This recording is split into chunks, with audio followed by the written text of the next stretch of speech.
Well, guys, we are back for another episode of the Liberal Asshole Show, episode 90. And what are today's topics? Henry Kissinger dies. Argentina presidential election. Elon Musk's primary opponent is sexist. Elon Musk's anti-Semitic masks lift. Don't say gay bill expanded. Russia Supreme Court bans LGBT movement. And Jackson Dinkelberg says Hitler was gay. Okay, so what should we start with first? Let's start with Darth Sidious dying. Oh my god, Henry Kissinger somehow made it all the way to freaking 100 years old. And he died, I think it was yesterday. And good, because he is a vile piece of shit that's been involved in American geopolitics for decades. And I mean decades. I think all the way back to Nixon, he's been in power in some regard for like 50 plus years. This guy is vile. Piece of shit that should warrant praise that he's finally gone. And of course, it took forever, believe it or not, to find a video on it. Kyle had a video on it, but I couldn't find it for some reason, even though I saw it show up on my notifications yesterday. Mike's video is on Leftist Mafia, that's way too long. Vosh's video is too long, and it was not really that good. So, thankfully, Dave over Rational National had a video up. Hey. So, here we go, and check that out. Of course, it would be nice if when I hit on pause, you pause and all that. So, here we go. Hey, someone died. Henry Kissinger. Man who lived till 100. Responsible for millions of deaths. So, first let me address why I'm not shooting on my usual set. It's because it's Henry Kissinger. He doesn't deserve the camera. The real camera. Or maybe more likely it would happen out of nowhere and you weren't prepared. That's more likely, Dave. Yeah. The real Mike. That's more like it. We're just going to do it this way. So, yeah. Terrible guy. This is, before I even get into some details about Kissinger and whatever else, it's important to first address that, yes, it is perfectly acceptable to criticize somebody who has just died. Yeah. If you are somebody, especially if you are somebody who has, we should be absolutely celebrating. Never served any time. Just like Mike was on Twitter last night. There is no better time than the present to discuss why you are a terrible person. So this is so uncordial. There has to be like studies done about this, about human behavior, and why people are so scared to criticize horrible people who just died.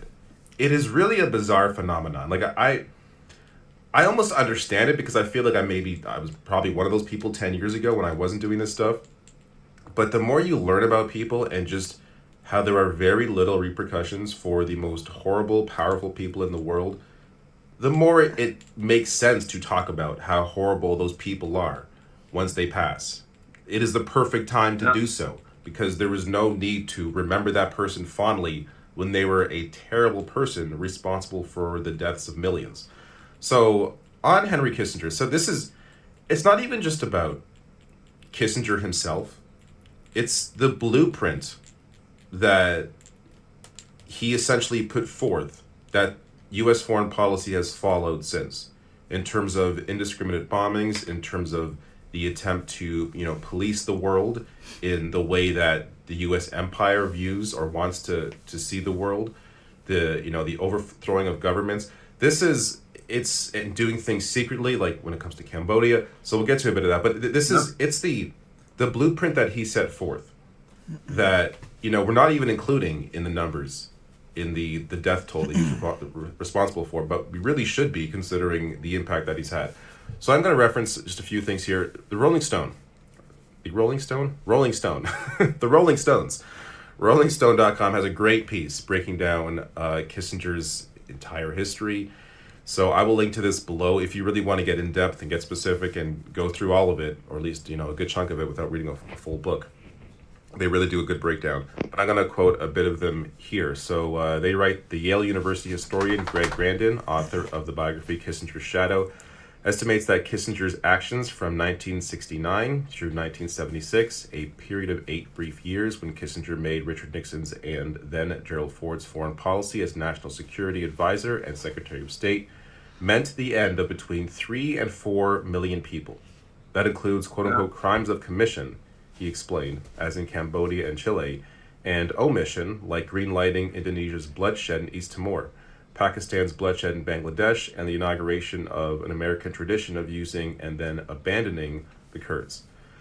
This is just a taste of Henry Kissinger's history and why he is so hated around the world and should be hated more in the U.S. if people cared about the lives of those outside your borders. But the most American exceptionalist of the American exceptionalists, basically, peoples. Of course. You're going to see... I already saw it today. The New York Yankees. Should I be looking here at the camera or my face? the New York Yankees tweeting out, basically, remembering Kissinger. He was a big Yankees fan, apparently. A big friend of and of course, sports Steinberg. teams are just going to automatically whatever the hell endorse support for about. politicians, whatever that passed. Like they're never going to get. They're not going to get critical because they're afraid of losing fan support. His life, Of just course. insane, completely insane. So let me. This one is often quoted because of how devastating it was. So in February 1969, weeks after taking office and lasting through April 1970, U.S. warplanes secretly dropped 110,000 tons of bombs on Cambodia. By the summer of 1969, according to a colonel on the Joint Staff, Kissinger, who had no constitutional role in the military chain of command, was personally selecting bombing targets. So, often the defense you'll see of Kissinger is that, even if you want to criticize him for the foreign policy that took place while he was in power of that foreign policy. Well, he's just a cog in the machine. Didn't he also prop up Pol Pot?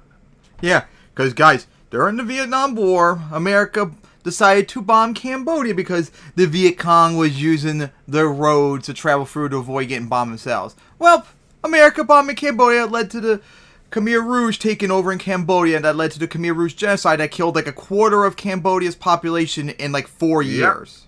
So, yeah, America caused the genocide. Thanks, neocons. People involved. Yep, thank you, neocons. He was personally... Especially you, Kissinger. Selecting bombing targets in Cambodia. Would he be more... There is no washing your hands. No, I know who I'd compare Kissinger to. Grand Moff Tarkin. Who? Grand Moff Tarkin. He's the guy responsible for the Tarkin Doctrine, which includes included the creation of the two Death Stars in Star Wars. Of course, no wonder I wouldn't know something. There wouldn't be anyways, even if he wasn't personally selecting bombing targets.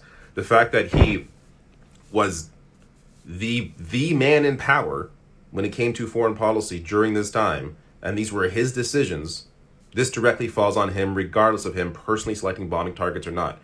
But the fact that he shows how involved he really was. Now, this from HuffPost here. During his time in charge of the American foreign policy machine, Kissinger also directed illegal arms sales to Pakistan as it carried out a brutal crackdown on its Bengali population in 1971. He supported... Because for all of you who don't know, until then, Bangladesh was actually part of Pakistan. It was Pakistan, East Pakistan. And in 1971, after a cyclone destroyed Bangladesh, the deadliest cyclone ever, it led to a civil war, led to Bangladesh getting independence thanks to India. So, yeah. And of course, back then, America was heavily supporting Pakistan, being authoritarian to the Bangladesh and all that. So, once again, thank you, American exceptionalism, for leading to crackdown of a people that want independence. The 1973 military coup that overthrew... Oh, yeah, and of course, helped led to the coup, the military coup of Chile's democratic government that brought in Pinochet. Hey, the libertarians, ANCAP's Utopia, Chile. Democratically elected socialist government in Chile gave the go-ahead to Indonesia's 1975 invasion of East Timor and backed Argentina's... And oppressed all the people in East Timor. Thank you for that. ...aggressive military dictatorship as it launched its quote-unquote dirty war on that against dissenters and leftists in 1976. Speaking of Argentina, we're going to be talking about them pretty soon. Also fueled civil wars in Africa, most notably in Angola. Even the most generous calculations suggest that the murderous regimes Kissinger supported and the conflicts they waged were responsible for millions of deaths and millions of other human rights abuses during and after the 8 years he served in the American government. This is a terrible man. And that was when he was in power. He still had sway over American foreign policy for decades afterwards. Hell, just recently, I think in the last year or so, he actually led a delegation to China. Like a year ago, for crying out loud. Like, that's how much sway he had, for crying out loud. There were no repercussions. He lived a long, full, happy life. And how is it always that evil people always live so dang long? Every single time. To age 100. Yeah. He had been invited, I think, to every White House up until Joe Biden. So I don't believe Joe Biden had him at the White House. But every White House since invited him over, treated him as, royalty.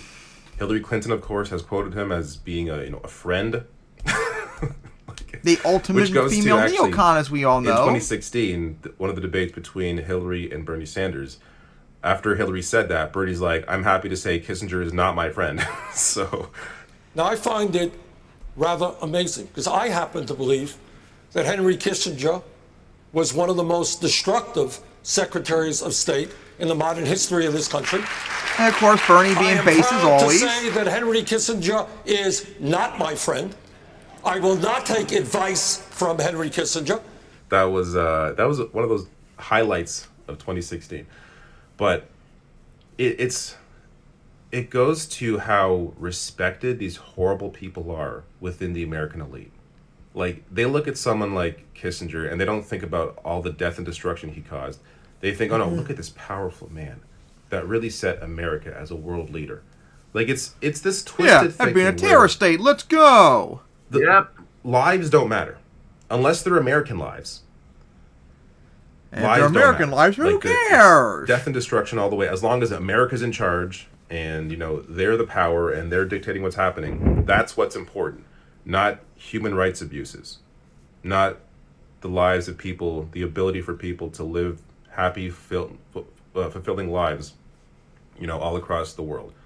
It's really a twisted way of thinking that this is still, again, this is the legacy of Kissinger. It's still the way the U.S. government, and particularly when it comes to foreign policy, it's still the way the government operates.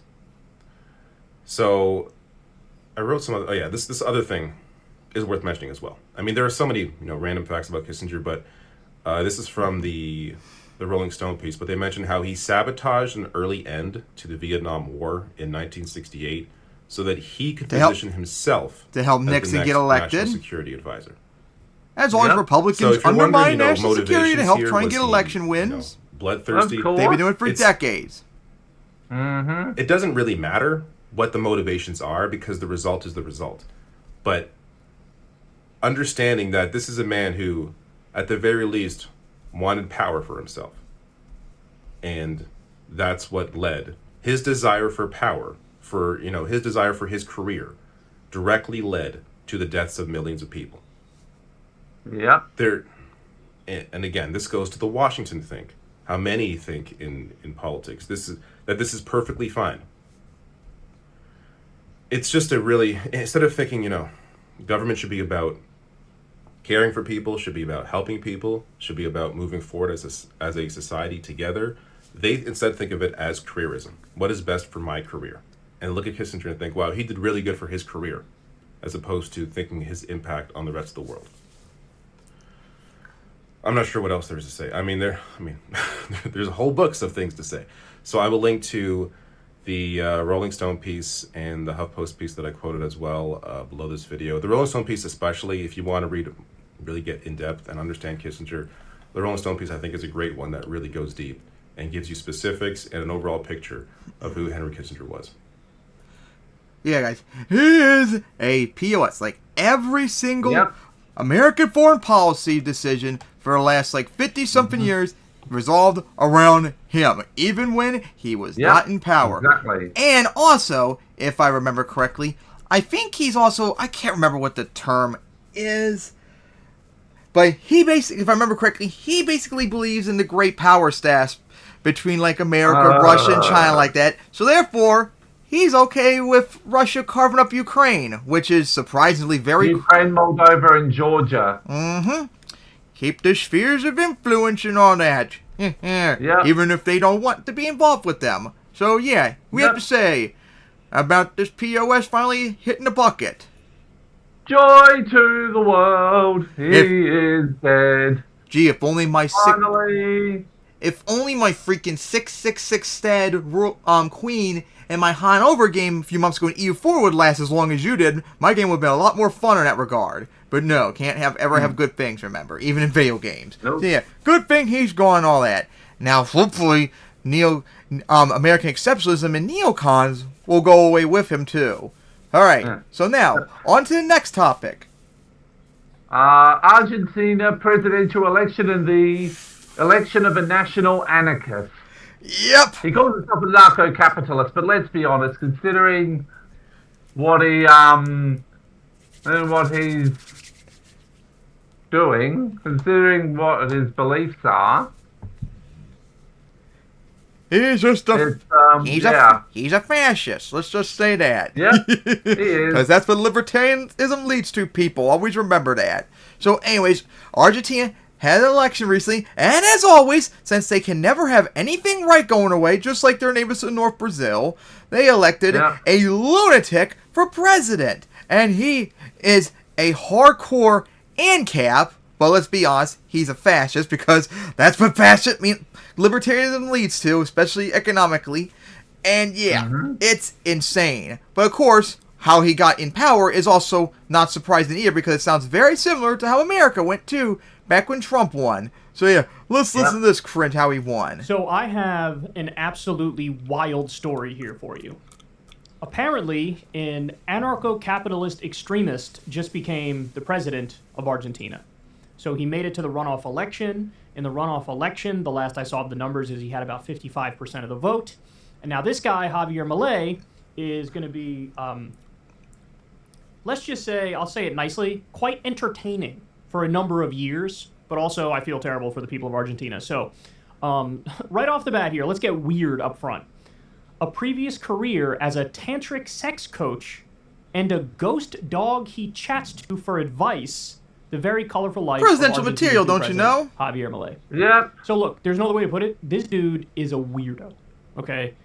But putting aside the weird, I could overlook the weirdo stuff if he's like not bad on policy, but I'm about to show you what this guy's all about. Now, when I said he's an anarcho-capitalist, that's not hyperbole. I'm not overstating he looks it. and sounds like he belongs in Pinochet's government. You're 50 years late, buddy. Here's a video of him sort of walking through his approach to governing. He's going to go through the different departments of the Argentine government, and look at what he says he's going to do. Gut and kill all of Argentina's institutions, which are all needed. Yep. So for everybody who's just listening and they fascist dictatorship. Because they don't believe in institution. Especially, of course, gotta go, especially after the Ministry of Women, Genders, and Diversity. Of course. Can't see this. He's going through all the various... Because we know women are supposed to be back in the kitchen and kill all the trans, remember? Abolishing it. Yep. I can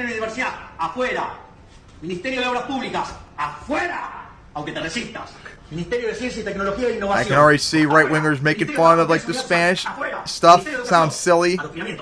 Yeah. Ministerio de Salud, afuera. Ministerio de Desarrollo Social, afuera. Se acabó el curro de la política. ¡Viva la libertad, carajo! So he's not just going like some fringe agencies. He's going like main, like health agency, education agency. Done.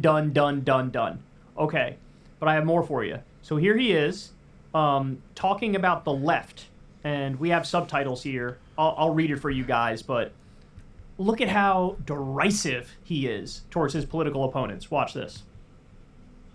You can't give shit leftards an inch. Can you define shit leftist? The interviewer asks. All collectivists, all kind of collectivists. Aren't you being pre-collectivist? But why do you call them shit? Because they are shit, he says. Hey, we think the same of you, too. If you think differently from them, they kill you. This is the point. You can't give no, I shit think it's you that wants to kill people. If you like your beloved inch, Pinochet would do in Chile. You can't negotiate with leftards. No, we can't negotiate with ANCAPs like you because you are out of your mind. Negotiate Scratch with an trash because they ANCAP. Scratch an end cap and... They become a fascist! End you. And since we are so much better than them, we are defeating them in the cultural battle. We're not only superior economically. I'm pretty sure Argentina is left-wing on social issues, so are you sure you're winning there, buddy? We're morally superior. We're aesthetically superior. We're better than them at everything, and it triggers them. And since the... You want some? All right, you want something that'll trigger you? Government regulation. Are you mad or what? They can't beat our arguments and ideas Don't peacefully. They use the repressive apparatus of the state to try to destroy us with taxpayer money to influence Statism public for the opinion and destroy win. us, and yet they're still Yeah. losing. You understand? They're losing. They're desperate. That's you. It's Shit different. leftists are losing the culture war. You do know Argentina. You do No. know. You do know South America. After remember the pink tide they had back like when Trump won. Now all of a sudden they're going back to the blue tide, of course, because they realized that conservatism doesn't work. Especially they found out hard in Brazil with Bolsonaro. The first So time ever, yeah, the you're on the leftards way out, are buddy. cornered. All right, why don't you tell us how you really feel, buddy? I think he's clear. Now, also, this is him right here singing about Argentina's economic crisis while dressed as his superhero alter ego, General ANCAP, which stands for General Anarcho-Capitalist. All right, here we go. Look, this is real. I don't know what to say.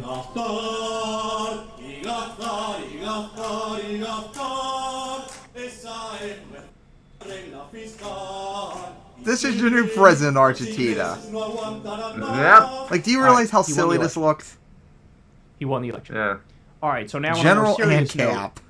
note, let's go to, this is a Channel 4 news segment about Argentina and their economy and the place they're at. Watch this.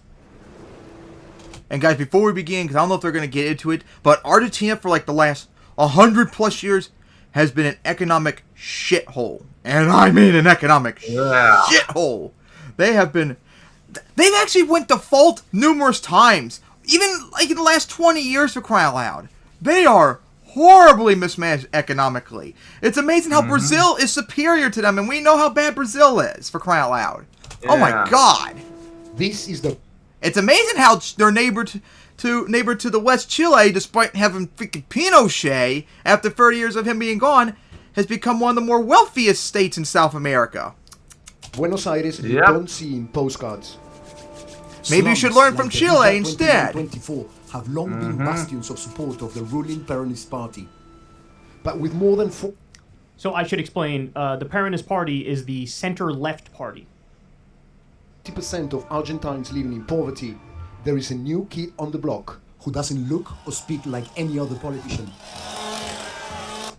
And he's leading the race to become Argentina's next president. Very smart to have a chainsaw out for your people. He says, the state is an enemy. It's a criminal organization. Hello, Milei's message is Reaganomics. reaching voters fed Yep. up with the usual politics. La gente está cagada de hambre acá. No es porque vivamos en la villa, no tengamos hambre, no, sí hay So hambre. this guy's saying people are starving in the slum. There's a lot of hunger.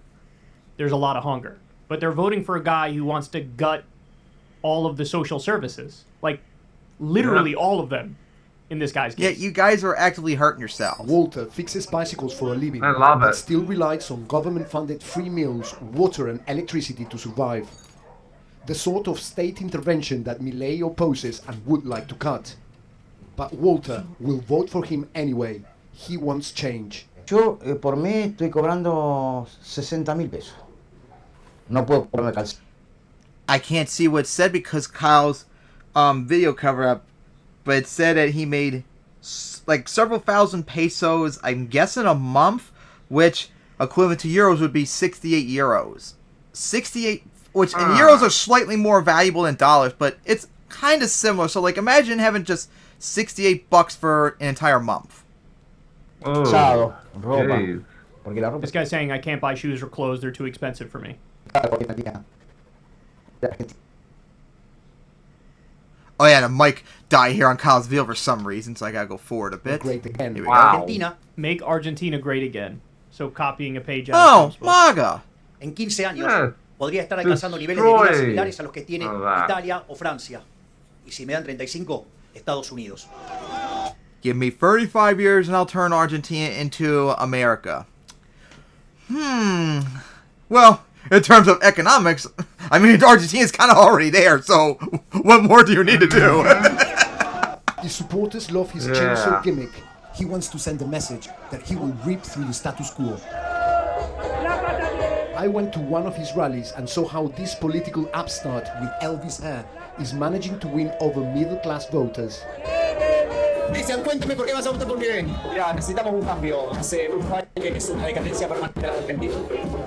Muchos años de populismo que llevó a una degradación social total. So basically, what you're seeing here is it's consistent that all these people are voting for him because of change. We want change. Things can't stay as they are right now. And you can't blame them for feeling like the system is broken, because it is, in the sense that these people are struggling and they feel like help is not on the way.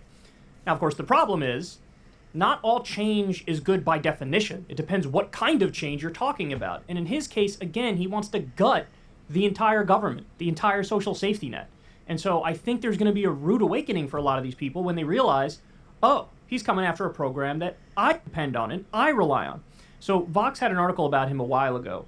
And there's some interesting stuff in here. Let's go through it here. So Hernan Stucci, a 29-year-old food delivery driver in Greater Buenos Aires, grew up as a left-wing activist. During this weekend's presidential election in Argentina, he will make a starkly different choice and back Javier Milei, a far-right libertarian trumpeting socially conservative culture war issues and explosive proposals to reshape Argentine society. It was a kind of innocence, he said, of his previous support for far left-wing leaders. It's not like us poor people ever stop being poor. At the polls on Sunday, Stucci will be far from alone. Milei shocked the country when he defeated Argentina's two main political forces in primary elections in August. Now he looks poised to win the most votes over the weekend, though he may be forced into a runoff. By the way, he was, but he has since won the runoff.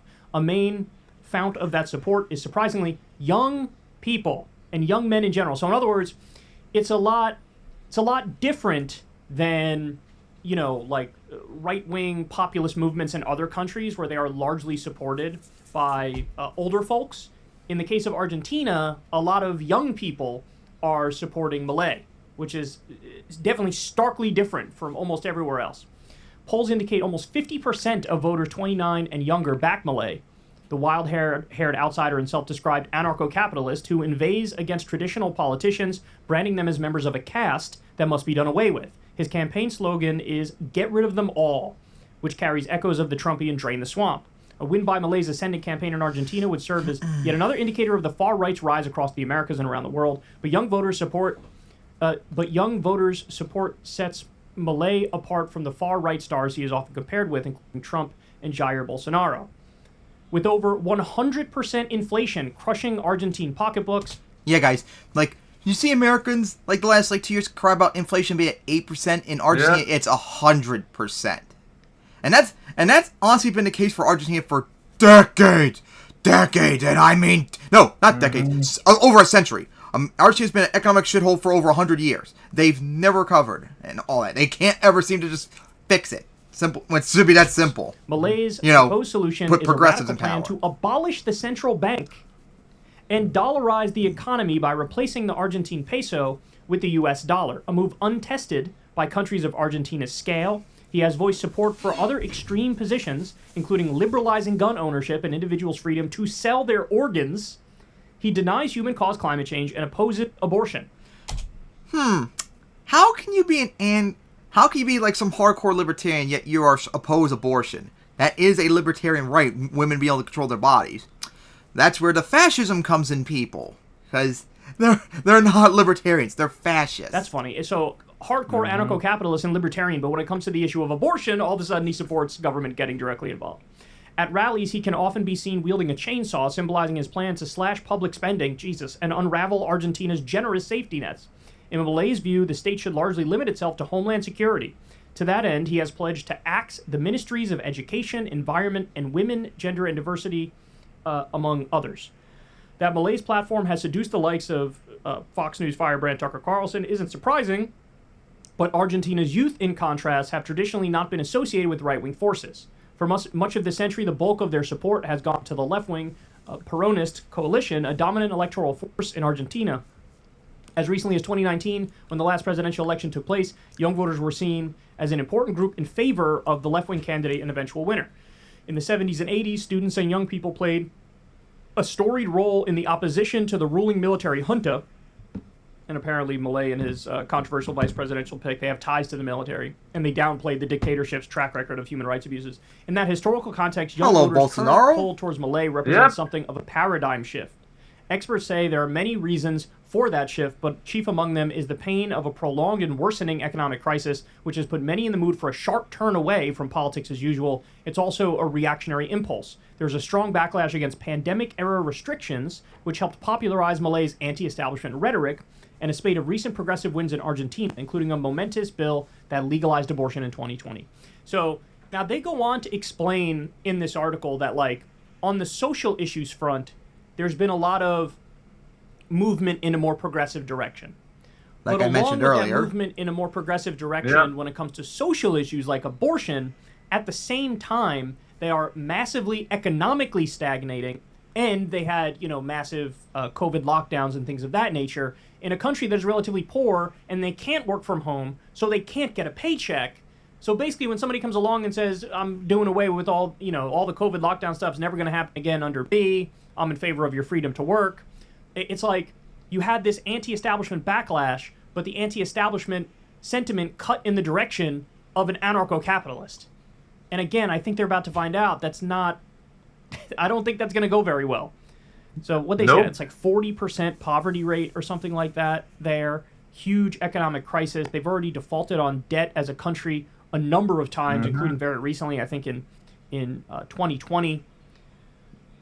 So they say this: what started out as a youth movement powering Milei's campaign has now widened to include groups of all ages all across the country. Stucci called it a process of intergenerational contagion, with people like him working to sway over older relatives. That expanding his appeal has put Milei on the precipice of power. In pursuit of that power, he has been accused of fomenting violence and deepening the socioeconomic crisis he says he wants to solve. His rhetoric, according to Argentine officials from the current ruling party, encouraged looting across the south of the country in August. A win for Milei would plunge Argentina into uncertainty at best, sheer dysfunction at worst. So they talk about the politics of over 100% inflation. No matter the economic indicator you consult, the takeaway is one and the same. Things in Argentina are dire.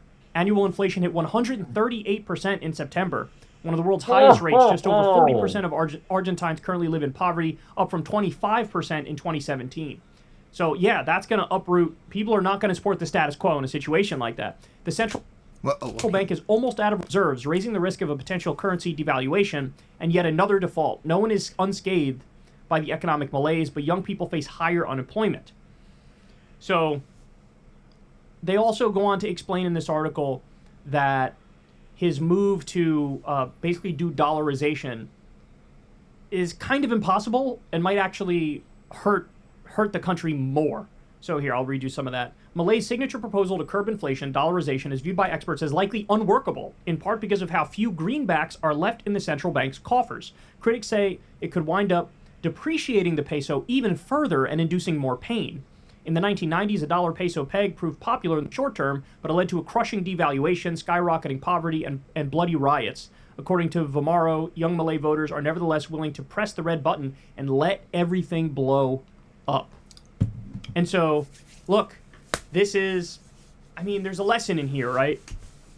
The lesson is, when the status quo is really bad, people will look in extremist directions. And this is what I keep explaining idiots on the left for years now, like back when Hillary was running, and of course now with Biden running. Change has to happen now. And I mean instant. And if it's not going to happen, then far-right fascist piece of shits are going to win. That's why, like with Vosh and other idiots, you don't just blindly settle for Biden run, which, by the way, Vosh and others have just blindly accepted Biden's run and becoming president and all that. Running again. Even though Marianne Williamson is on the table for a candidate to run against him. Exactly. You support her no matter what. That is final. You don't just blindly accept it. You have to force change now. I remember when all of you said when Biden was win that you were going to bully him, and I still have yet to see that 3 years in. I've done more of that than you ever done. Yeah, you have, you can't accept the status quo. It has to be changed now, or the right will win, and they will force a change in the worst direction. But you can't settle for the status quo, which is why you shouldn't just blindly accept Biden, which I keep telling people. Unfortunately, oftentimes, the specifics are sort of like lost in the wind. So in other words, if it's a change election, it's a change election, and they're going to go for the biggest pro-change candidate, even if that change is in a super reactionary direction. So again, if you mix together movement in a progressive direction on social issues with massive economic stagnation, and like also Democrats, in the lockdown policies of COVID, where people Labor, don't have the liberal ability to work from home, but they're told you can't work, right? I'm actually not surprised that this guy won. And the funny thing is, on this issue in Argentina, Bosch actually, in this point, was kind of like on our side on it, because the former president and their economic minister was so terrible. He was like, yeah, I can't really defend supporting them if they were running again. Like, they were just that bad. Even though I think he's going to be an absolute disaster. Yeah, Voss, thank you for recognizing it. But that also applies to Biden, too. The young people and the people of Argentina looked at the center-left and center-right and said, what the hell have you done for me lately? And the answer was Dickie McGee's axe. And so they went for the extreme candidate. And now here we are. Here we are. And Lord only knows what he's going to do, man. But anyway, you could go check out the rest of this article in Vox if you'd like. There's a lot of interesting stuff in here. But, look, anarcho-capitalism is a philosophy that is vicious. It only works in Vicky too, and I've done it. Economic help whatsoever. Ah, okay. Anarcho-liberal laissez-faire capitalism for the win in Vicky too, but in real life, it don't work. A lot of people are probably reliant on the social safety nets at the moment. And they voted for change as well, but they're about to find out there are forms of change that are worse. And so what's that, ANCAPs? I can't hear you with my 10,000 plus industry scores, America, Russia, and Germany as anarcho-liberal laissez-faire capitalists in Vicky 2. Wild ride with this guy in charge, because not only is he ideologically and philosophically out there, he's also just literally out there. Like, he is a character and a half, and he doesn't seem like the most sane, rational individual in the world. And I think it's pretty obvious at this point. Hey, y'all, do me a favor and like and subscribe. That is pretty bad. So, what do you guys say about Argentina going full ANCAP stupidly despite their, 100-year-plus history of failure in that regard? Carl said, economic conditions are despotic, are terrible, horrific. And nobody's offering any solutions. Well, solutions. And so they've turned to Gretchen ANCAP, find a fascist, and And the only good thing I could say on it, because I watched Vosh's video, so it was like 50 minutes long. He covered like their equivalent to Congress, and it sounds like the opposition party is in control of their Congress, so their new president might not be able to do stuff. Yeah, so like the worst things he might not be able to do, kind of like how Hogan in my state for the last 8 years with the Democratic supermajority. So hopefully he doesn't destroy the institutions that Argentina needs, because these people need to realize, like change needs to happen, but you don't vote for the far right change. They're gonna make things way worse. Put that anger at progressives instead to get them in power. And of course, don't defend the establishment like Vosh and other idiots. Alright, so now, on to the next topic. Topic 3 is Ilhan Omar's primary opponent is a sexist POS. Oh, while looking for topics, Mike played this video and I knew I had to play it. So of course, once again, Ilhan Omar, a base progressive part of the squad, is being primaried once again. Why? Because she's pro-Palestinian. And of course, I wouldn't be surprised if a lot of the Democrats in power, the establishment Democrats, don't like a Muslim too in power, since we know a lot of them are very racist too, like Republicans and all that. And her primary opponent, oh boy, he is pretty vile. You're gonna be nauseous when you hear what he says right at the start, because this is pretty bad. And so to see government not be responsive like that to the people who pay them, it is offensive to me. And to not be... Oh, it says rematch, so I guess he ran against her in 2022 and thankfully lost. But Mike's going to get into it because it's not looking good. Be responsive and available to those people, to meet with them and find out what their concerns are and to answer their tough questions, to not get back to people on the phone. Who do you think you are? And who do you think you're working for? You're not cute enough. You don't dress well enough. Nothing about you is attractive enough to overcome that deficit. Yeah, because that's all that matters about Omar is I how she completely looks. agree. I think that's it. Wow. That was unbelievably misogynistic, guys. Yeah. What the? Guys, no one can deny this. There is no man in American politics that would ever be told this. They are not cute enough. They don't dress well enough. No. That would never happen to us. It's only women that get this unique problem, and it's bullshit. Blown away by that Complete, answer, I gotta say. utter bullshit. That was Dawn Samuels, one of Ilhan Omar's primary opponents, and you just heard him criticize her physical appearance as well as the way that she dresses. Now, you also might have noticed that the female host of that podcast offered zero pushback to the explicit misogyny that we all just heard. In fact, she went on to ask him whether or not we can expect a debate between the two of them so we can hear more fiery rants like that one. You can't make this stuff up, folks. Now, I don't think... Why would Ilhan want to deal with that misogyny on a debate stage? Yeah. If she don't want to, I don't think I would not blame her. Ilhan Omar responded, writing on Twitter, "This is beneath the dignity of any adult, let alone someone seeking public office. It is reminiscent of the worst kinds of lies and misogyny that we are hearing from people like Donald Trump, who think they can say anything about women and get away with it. Like Trump, instead of engaging in an adult debate, Don..." And guys, this is a Democrat running against her to replace her. This isn't some misogynistic, sexist Republican. This is a Democrat saying this. A freaking Democrat. Absolutely unacceptable in this party. Samuels relies on lies and sexism. We need civility now more than ever, and Don's behavior should be alarming to anyone who agrees. Now, I'm never one to call for civility, but overall what she's saying, I think, is important. This is a Trumpian move by her primary opponent, and he's saying this because he knows he can get away with it because the establishment, by and large, does not like Ilhan Omar, and they would like to see him defeat her, even if he is being explicitly misogynistic in public, to no pushback. Now, he responded, and not only did he not apologize, he went on to blame Ilhan Omar for daring to assume that he was talking about her. So he writes on Twitter, "This is an attempt to mischaracterize a response about politicians who talk the talk versus walk the walk." Oh, bullshit. Oh, sure, in buddy, listening to my full answer, it's abundantly clear that I'm talking broadly about politicians who value their own celebrity over the needs of their constituents. I think you were the one that's obsessing with her looks and not talk about the policy issues there, buddy. We just heard the video. We just heard it. We shouldn't...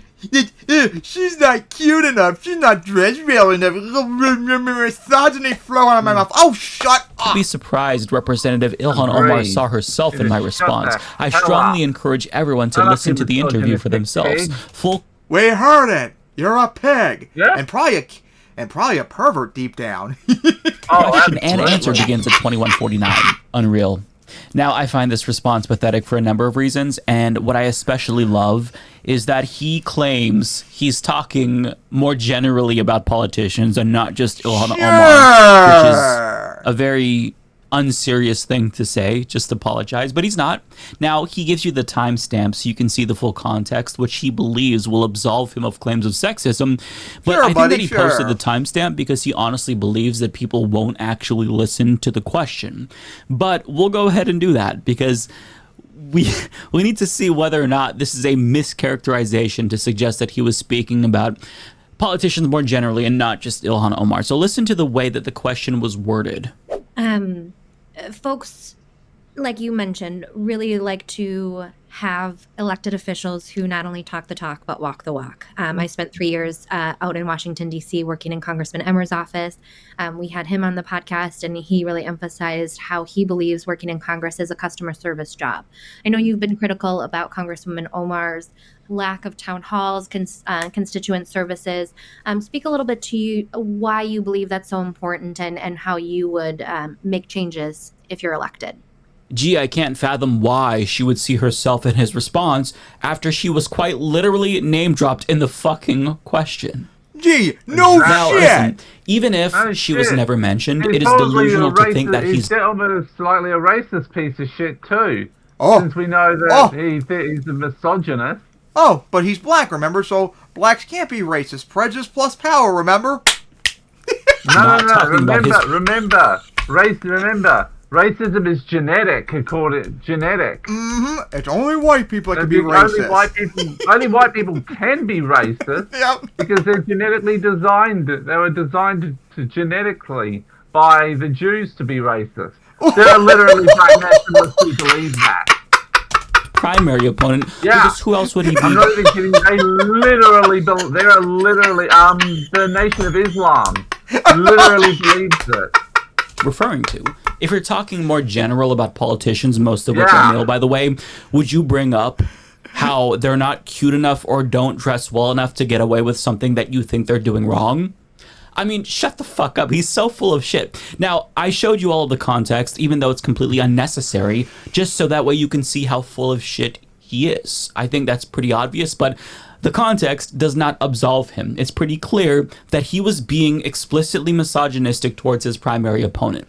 Now, if he wants to criticize her for not holding enough town halls, I think that is a legitimate criticism to bring up that you can do without being sexist. The problem, however, is that he is once again lying. Jeremy Slevin, the senior advisor to Ilhan Omar, explains, in addition to being grossly misogynistic and offensive, this is a total lie. Ilhan Omar has some of the most effective constituent service in the country, has held multiple town halls every quarter this year, and even won the Profile and Courage Award from the Town Hall Project. Now, let me show you what that means. So in 2020, the Town Hall Project explained that they gave her this award specifically because she continued to hold town halls despite literal death threats and intimidation that she constantly... And as we cover in the show for several years, because Republicans always fucking... No, not just Republicans, fucking Israel-controlled Democrats, too. Absolutely disgusting. Received, and they asked one of the best progressive Democrats we have, and she has to deal with this shit all the time. Congresswoman Omar's politics or not, her courage and commitment to public service in 2019 are worthy of admiration. Every single, it seems like 100% of Republicans and probably about 50% of Democrats want her dead. Mm-hmm. Now they link you to an article from the New York Times that details the severity of some of these times. Because so many Republicans want her dead, and would actually go up and her, actually kill her if they in Congress if they thought they could get away with it. And honestly, knowing the perverted obsession these people have, I'm sure they want to do the other thing involving the R word. Oh yeah. And of course, remember when Trump said her and all the other squad members should go back to their countries?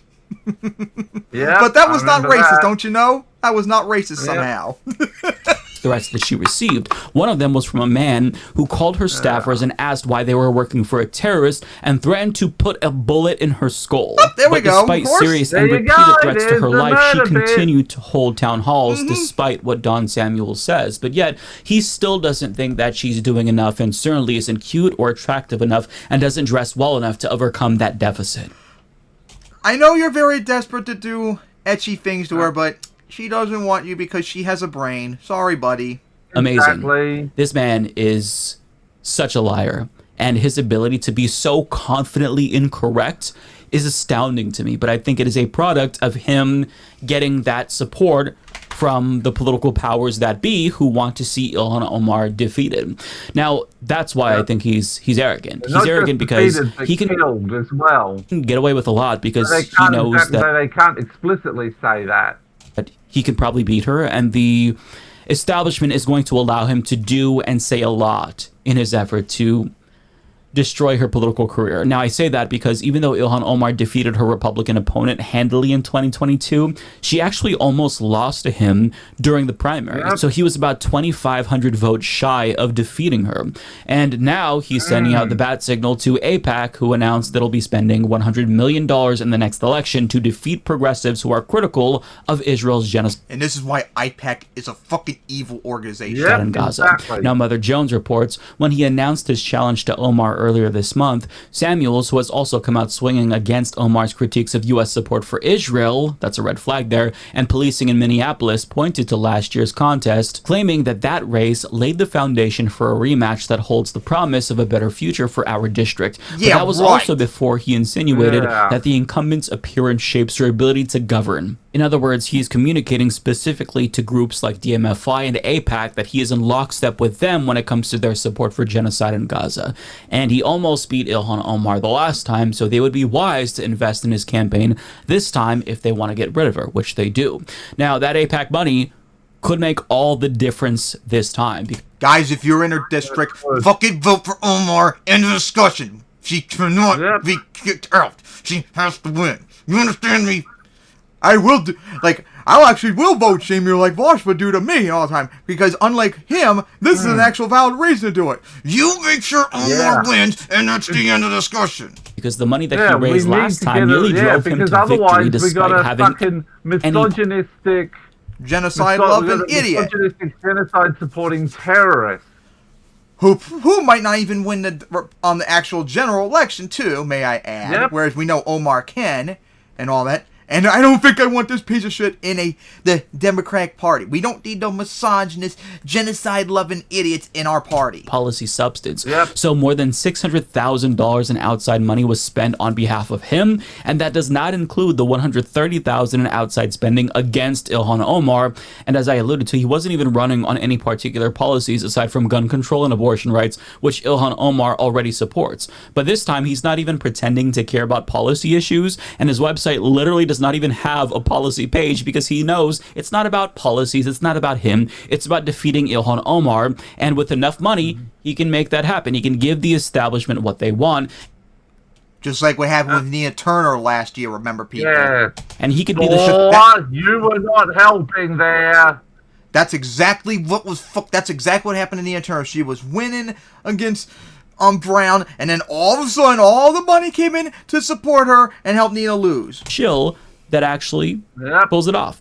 So with that being said, out of all of the members of the squad, I don't actually think it's a stretch to say that Ilhan Omar is the most vulnerable. So I would highly encourage you all to send her a donation, regardless if it's $1 or $2. Any penny helps. And if you live in her district, consider volunteering for her. You better vote for she's going to need our support. Losing her to this empty suit, to this misogynistic asshole who doesn't stand for anything would be devastating. So I think that we need to do everything we can to protect Ilhan Omar. She supports Medicare for all. He doesn't. She sponsored legislation to cancel all student debt. He doesn't support that as far as we know. He supports genocide in Gaza. She does not. Politicians like Ilhan Omar are a rarity, and I think that we need to go out of our way to make sure that we protect them and keep them in Congress after we fought so hard to get them elected in the first place. So yeah, we gotta say about this absolutely disgusting, condemnable misogyny against Omar. Absolutely unacceptable. You there? Yeah, I'm here. So we had to say about this absolutely unacceptable misogyny against Omar. It's not good. Absolutely disgusting. And as we said, if you are in her district, any of your viewers, you better vote for her when her primary comes up, and that's the end of it. You better do it. Do you understand me? You fucking do it, and that's the end of it.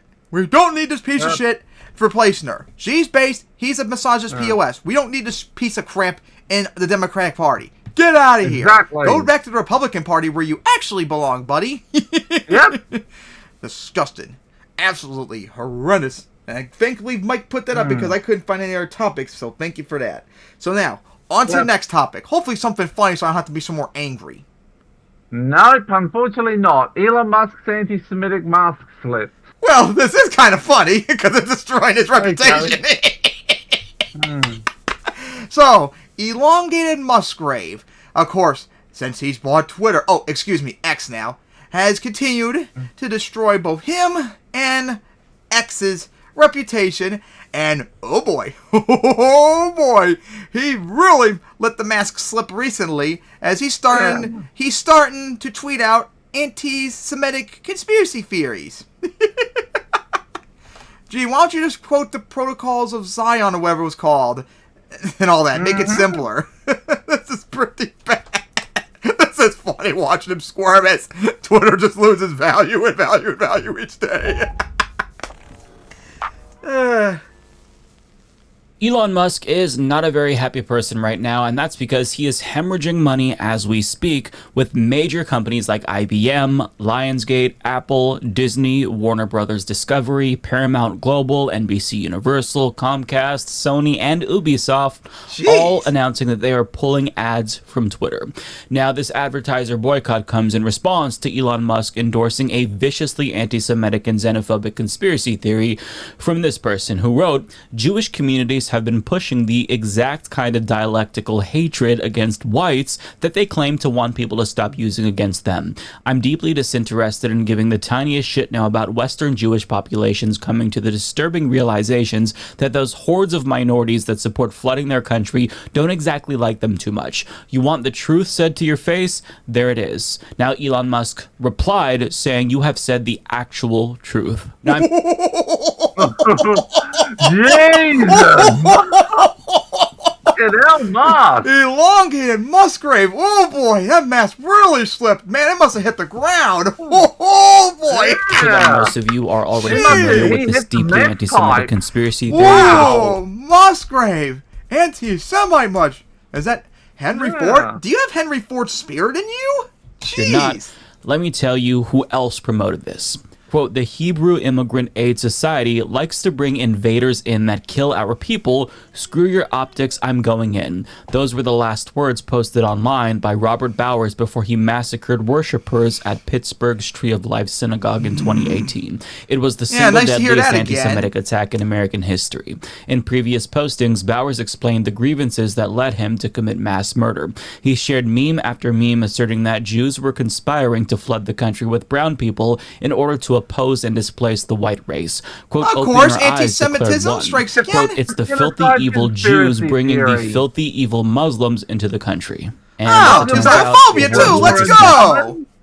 Anti-Semitism and Islamophobia all in one. Let's go. Basically believes this too. Can we get a bingo? Yeah, to suggest that this was Elon Musk's mask-off moment would be wrong, because it's not the first time that he's endorsed conspiratorial white supremacist rhetoric. Oh, really? For example, in response to someone whining about the burning of Robert E. Lee's Confederate monument, writing, "Literally my ancestor, we carry the Lee names as a first middle in my family. While I didn't need a direct insulting gesture to tell me that my kind is hated and many seek our extinction, the implicit cues were strong enough. I appreciate this image making it absolutely clear." Musk responded to that saying, "They absolutely want your extinction." Now, as of today, after they want to kill white people because people burnt a Robert E. Lee statue. I think they would burn it because he was a traitor, not because he's white. Yeah, because he's a traitor and a terrorist. Or fought on the side that defended slavery. I don't think it had anything to do with him being white, but okay. Commenting that media matters is pure evil. White genocide stuff. They have to have all that. Okay, why he thinks this in a moment. Matt Binder points out that he's now possibly dabbling in Pizzagate conspiracy theories as well. For crying out loud! But to be clear, the straw that broke the camel's back for advertisers was. How is Pizzagate still around? You killed people at a pizza shop years ago, and it's still active after that. Like, come on! The anti-Semitic tweet that he like they managed to get Alex Jones to back off on it. Are these people seriously obsessing over Hillary still, even though it's been 8 years since she's been relevant? Yes, they are. Always have, always will. Shouldn't you be going Even after... 50 years after she dies, they'll still be obsessing about her. I can't believe you're obsessing over her when you got freaking Nancy Pelosi still in government, even though she's not speaker anymore, or freaking Biden, and you always make fun of him all the time, so what's you so obsessed about Hillary for all of a sudden still? Like, jeez. Oh, just like, remember a few months ago, like, idiot conservatives were always obsessed with, like, COVID, vax mandates and all that. Like, what the hell was all that about? Look at a new pandemic to lock the country down again.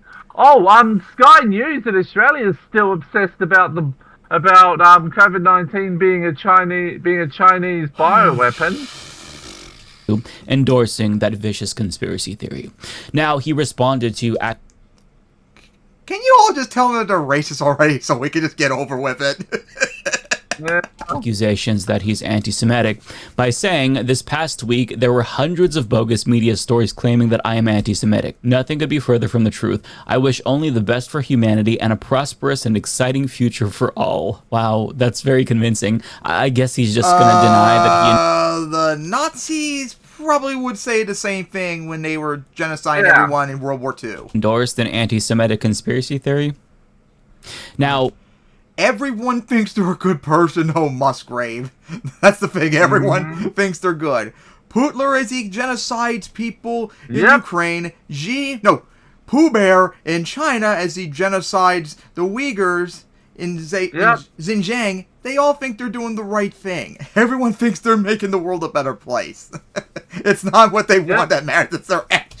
He's going a little bit further, to be fair, in order to prove that he's committed to combating anti-Semitism on the platform. He is cracking down on Palestinian political speech, not anti-Semitism. He writes, as I said earlier this week, decolonization from the river to the sea and similar euphemisms necessarily imply genocide. Clear calls for extreme violence are against our terms of service and will result in suspension. Now, after he made this announcement, From the River to the Sea started trending almost immediately. Is now considered genocidal by Elon Musk. That's all they've been crying about for like the last few weeks. The river to the sea or whatever crap it is. Shut the fuck up. Much like Sis did after he called that a slur and subsequently tried to ban that word too. Now, I've talked about this before. I thought you were for free speech there, Musgrave. I thought Twitter was supposed to be for free speech. Oh, I guess unless you don't agree with it, then you're not pro-free speech warrior as you claim to be. Why am I not surprised?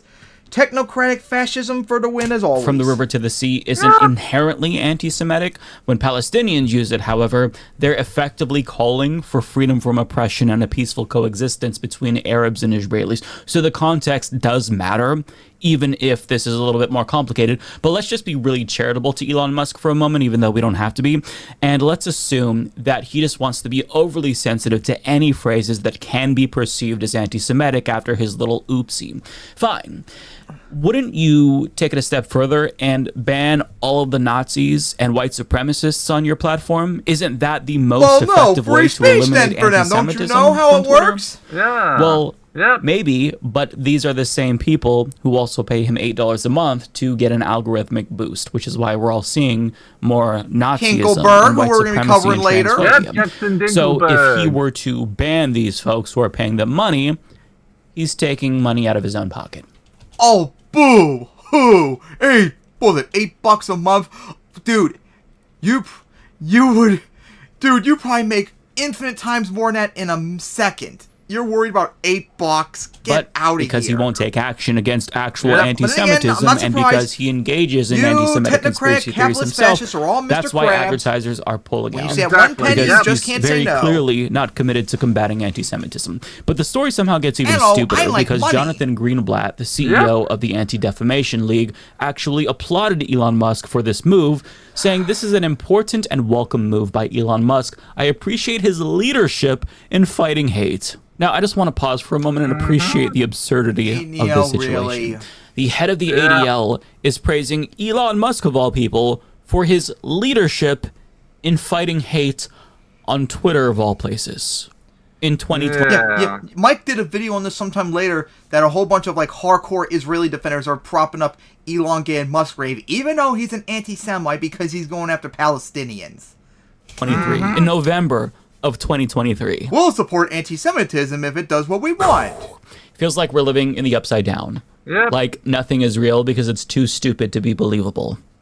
Now, it's not like Jonathan Greenblatt is unaware of Elon Musk's previous endorsement of a vicious anti-Semitic conspiracy theory, because a day earlier, he literally condemned it, writing on Twitter, "At a time when anti-Semitism is exploding in America and surging around the world, it is indisputably dangerous to use one's influence to validate and promote anti-Semitic theories." Hey, you're actually doing according right, to but the then ADL, later on, you can validate an anti-Semitic conspiracy theory one day, but the very next day, literally, you can be hailed for your leadership in fighting hate. Exactly. Make it make sense. It's impossible. Now, well, we know over the last, well, I was about to say last like 2 months, but no, let's be honest, several years, decades now, that Israeli defenders are not the most honest people in the world. They're one of the most dishonest people. Oh, this isn't necessarily too surprising considering the ADL's sudden desire to, I guess, destroy their credibility, or what's left of it, all in an effort to protect Israel no matter what. So the organization has been focused on defaming student supporters of Palestinian human rights and painting them as terrorist sympathizers while urging colleges to investigate them. I wonder if Sam Cedar should give them a call like he did Dennis Prager recently. But meanwhile, they're giving actual stochastic terrorists like Chaya Raichik a pass by temporarily removing her from their glossary of extremism and hate after she threatened to sue them. Now, at the time that I record this video, they still haven't reinstated her. And this is also bizarre to me because it seems as if the ADL is currently spending more time going after student protesters than actual Nazis and actual hate mongers. And they're even willing to give Elon Musk a pass after he literally, just last week, spread a vicious anti-Semitic conspiracy theory that was used by the shooter that murdered people at the Tree of Life synagogue. Come on, Musgrave. Come on, Musgrave. We know you want to say the Third Reich was right. We know you want to say it. Just come out and say it. We know that you want to say HDNW, GTFKRWN. Yep, and we know that you want to deny the Holocaust. We know you. Come on. Just do it. Just do it so you can be. Just do it so you can be executed already. We know you badly want to wear the toothbrush mustache again. Elon Musk is signaling support for Israel by censoring pro-Palestinian speech. I guess that he's acceptable by the standards of the ADL now. Just such a deeply unserious organization, which is sad because they do some good work. But I mean, this recent turn is just embarrassing because if you are applauding Elon Musk of all people after he said that, then you have no credibility because that is dangerous, as they recognized. Now, in addition to doubling down on censorship on Twitter, Elon Musk is trying to silence Media Matters too by threatening them with a thermonuclear lawsuit because he believes they're threatening free speech on Twitter by manipulating advertisers into fleeing by documenting the rise of hate speech on That's exactly what he's doing. Musgrave, you're doing the exact same thing. And also, come on, Musgrave, you know, Twitter is not the government. You don't have free speech rights on Twitter. Now, I think you should, but legally you don't. So why are you making this argument? Now, he ironically ends this long post by saying, "Stand with X to protect free speech," which is so fucking funny. Now, it's true that Media Matters... How about we stand with Twitter and replace you as the owner with someone else? Hey, we just did last year with earlier this year with Daniel Snyder. Why can't we get rid of another terrible owner? Does frequently write about the proliferation of hate speech on Twitter, but let's not forget that this latest round of advertiser boycotts is specifically because of Elon Musk's own words, not the hate that he's allowing on the platform. Come on, Musgrave. You know you want to be the Commanders on Thanksgiving when the Cowboys beat them 45-10. And furthermore, he's trying to silence Media Matters with legal intimidation. He is the one threatening free speech, not Media Matters. They're just saying what's happening. Now, he said he was going to file a lawsuit on Monday. It's now Monday, and at the time that I record this video, still no lawsuit, but we'll have to wait and see. However, some of his right-wing buddies are trying to come to the rescue. You must be able to say, deny the Holocaust. And bail him out amid this latest round of advertiser boycotts. For example, the Babylon Bee CEO Seth Dillon pledged $250,000 in advertising on Twitter, and Tim Pool pledged another $250,000 after Seth Dillon did. But that's not all, because Matt Binder of Mashable... And also, Dimful, your $250,000 is nothing. to help out X recover their sponsorship leaving. That $250,000 is nothing. Reports. Soon, more right-wing media figures and companies followed with pledges of their own, albeit much less than the amounts that Dillon and Pohl were promising. Political commentator Benny Johnson, for example, pledged $50,000 in ad spending. Other right-wing creators like The Quartering, Donut Operator, Gavin McInnes, and Elijah Schaefer pledged smaller amounts ranging from $2,500 to $40,000. I haven't heard of Gavin The controversial McInnes in Andrew Tate, so a manosphere influencer who has previously been charged Oh with no, trafficking, Andrew pledged Tate! the largest amount, saying he'd give Musk $1 million per month. He converted to Islam for some reason and a while ago. I hate this. And it was like, it was kind of like with that bimbo Iron Hersey Ali, how she converted to Christianity for political reasons. I can't believe I'm remembering all these names from so long without ago. even running ads for his own endeavors. Yeah. And of course, Iron Hersey Ali, it always connects in my brain to Linda Sarsour. And I'm like, she up to these days. There's another name I haven't heard of in a long time. Those two raced off, their popularity thing was off each other. And so when one drifted away, which I think was Sarsour, her lead kind of just somewhat disappeared. And then she's now come back. I just remembered what she said about, what was it, Eileen, about getting FGM. Yep, ripping her vagina out. Oh, God. Because remember, yes, Linda Sarsour has done some good things for Palestinians. She is also a feminist jihadist. Which is, we saw there are a lot of idiots on the left that will defend jihadists like Hamas and all that because fuck Israel. Jackson Dinkelberg. Who he's a hardcore grifter, as we all know. Jackson Dinkelberg. God. I don't know if he has he converted to Islam yet? No, he's too busy being an Orthodox and in love with Putler, remember? Right. As of publishing, a total of 8 right-wing media figures and groups have pledged $1,627,500 in ad buys. That is probably not even 1% of the advertising budget. In addition, the majority of those pledges are over the course of multiple months, so that amount is not per month. But get this, to compare to the amount X has lost from fleeing advertisers, Apple alone reportedly spends more than $100 million per year on X ads. Looking at Dude, Apple's paid more than $100 million a year on Twitter ads. And that's just Apple alone. You're not even at 1%, like I said.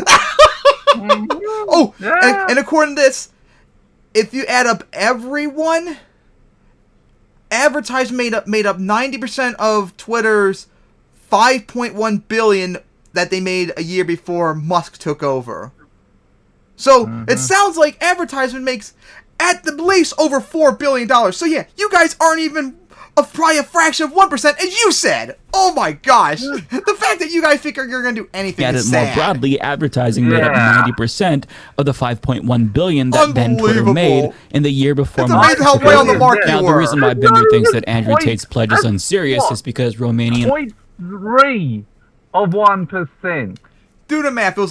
I think it was like 1.6 million. No, you gotta do the math. 90% of 5.1 billion, and then compare. And then you got 90% of 5.1 billion. Let me get the number out here. 4.6 billion. And then you gotta compare. I think it was like 1.65 million to that 4.6 billion. It's probably not even a fraction of a percent. It's so tiny.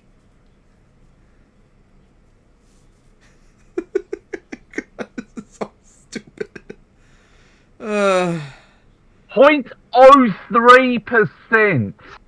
Yep, not even a fraction of a percent.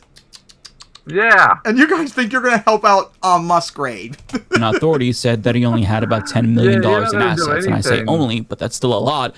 Meaning that if he actually held true to this, he would give away the entirety of his wealth within a year. So obviously, I don't think that he's really committing to this. He's just virtue signaling for clout. But just stop for a moment and think about how pathetic these right-wing bootlickers are. They are all willing to donate money to a platform owned by the richest man on the planet, all in the name of supporting free speech after he's demonstrated Even though time he and don't again believe that he's in not it, you actually idiot. committed to free Yeah, speech. and even though we I mean, know it'd be that he humorous if it wasn't purges- so fucking He pathetic. purges literally everyone who disagrees with him. But May I need to remind you all that he's a transphobe too? Because I think we He's covered it every before. negativist in the book, remember? listen, if you actually do care about free speech, and you should, there are much better places that you can put your money into. Free speech to Elon Musk literally just means free speech for white supremacists, transphobes, and Nazis. He isn't actually committed to protecting free speech. I think time and again he has proven that. His actions indicate I'm only that for that free speech is for the people extent I agree with. of his commitment to Piece free of speech, shit letting like Nazis say me. what they want on the platform and Oh, get boosted is that by a the penny I algorithm. see? Let But me go pick fortunately that for up. these dumbass grifters, Let me sniff that it. really is the only free speech that I think they care about. So I guess it works Ooh, a for penny. them. Either way, Ooh, a penny. I hope that the another advertisers penny. continue to flee. Oh, but another understand that this is not the first time that What's this? advertisers have This fled pen- Twitter this en penny masse. is on the And I'm corpse of assuming Hitler? that they will I'll quietly take that, resume thank you very advertising much. in a month or so once this all blows over, until Elon Musk has another oopsie and they all collectively announce another pause What's from this? advertising. Another penny Listen, from Pootler? the true I'll happily victory take will that be from these you, Mr. advertisers Pootler. leaving Twitter permanently. And I think that a Hello, sustained G. level of public What's shaming that, is another necessary penny, so I in order don't to make talk that a about the reality. Uyghurs? But I'll until then, happily we can take at least that, so enjoy I'll the stay schadenfreude quiet. of the world's richest man losing more money because of his own hate and stupidity. Oh my god, you can't even look at Musgrave is such a flail. And an anti-Semite now, as we found out. So, what do you guys say about this? Even with that meme, that mask slipped hard. Oh my God. goodness. Ooh, jeez. Yeah. I like to see how people What the defend him right fuck? now, because this is sad. Oh my Very god. sad. Please, someone just buy Twitter away from him, please. He's going to destroy Twitter, and he's going to lose. Well, then again, I don't care if he loses all my. Actually, it would probably be good if he did lose all my, so he'll be have any less power. But still, can someone just please save Twitter before he ruins it? Oh my gosh. All right, so now on to the next topic. And that is the expansion of the Don't Say Gay bill. Because we know that Ron DeSantis wants to thing everywhere. Man, now I gotta be miserable again. Why can't I enjoy laughing some more? Ugh. Now I gotta look at Because Ron we're not allowed to enjoy things. Now I gotta go look at Now I gotta look at DeSantis' face as he explains how much he hates the LGBT. I'm asking you to tell me what's in the bill, because you are pushing false narratives. It doesn't matter what critics say. Well, it says it bans classroom instruction on sexual identity and gender orientation. For who? For grades pre-K through 3.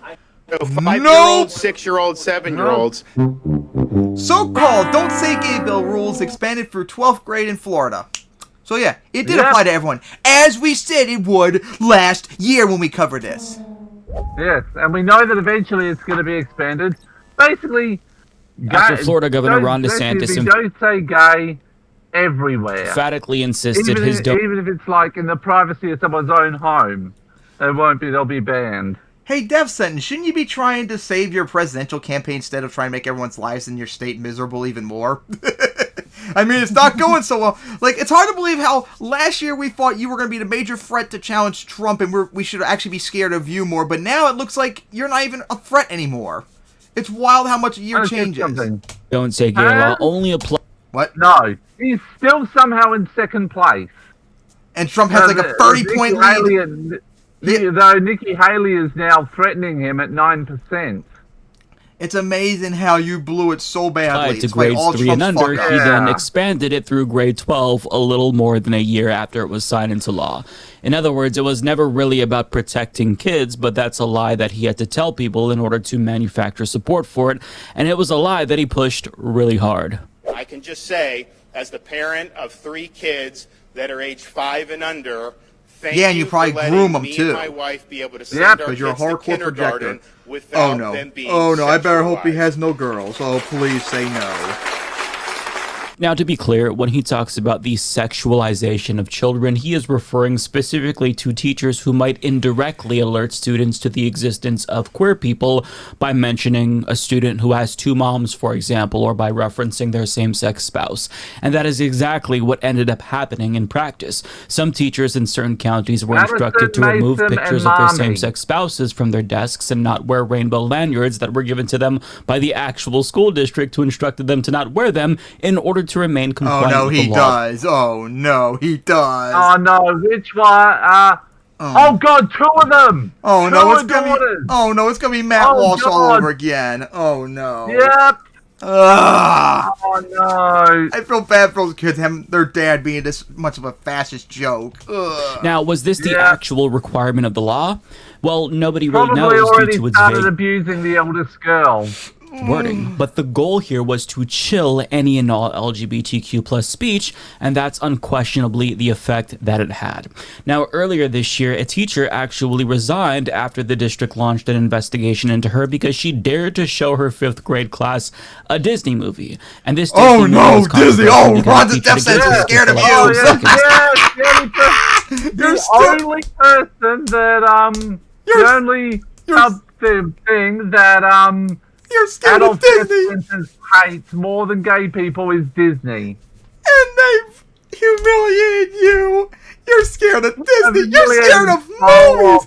Yep. This guy is scared of movies, people! Freaking movies! Like, come on! Now, when you take into account that, along with the... He's definitely scared of interracial couples, too. Racist curriculum mandated in Florida, abuse from conservative parents, and low salaries, it's no wonder why Florida is experiencing one of the worst teacher shortages in the country.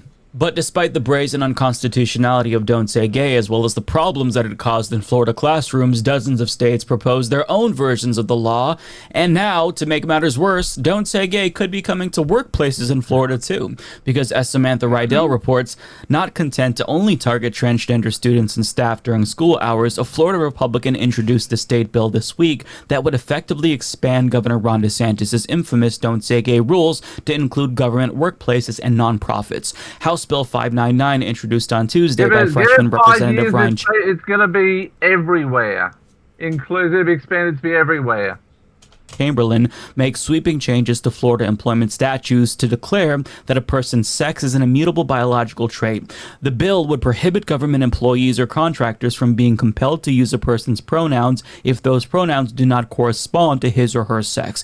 It would also bar employers from asking any worker to state their own pronouns. Even more draconian, the bill would prevent trans employees from sharing their pronouns at all. Under the proposed law, employees and contractors cannot provide to an... Fuck off, Adolf death sentence. How about, let me go here. Hi, I identify as a he.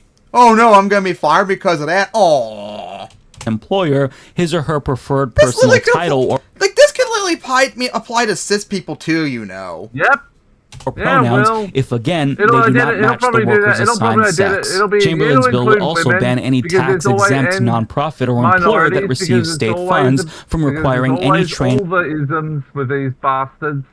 Instruction or other activity on sexual orientation, gender identity, or gender expression. Instead, the bill would establish non-discrimination protections for what it calls deeply held biology-based beliefs, a new spin on religious exemptions that are commonplace in other anti-LGBTQ plus bills and conservative talking points. So they are effectively trying to mandate the misgendering I'll tell you what a deeply of held biological belief would be. Women black people and white people do not need to do not be allowed to get married. They're opposing interracial and interfaith marriages. Women, you belong in the kitchen, so get out as we spank your ass along the way. Trans people in the workplace.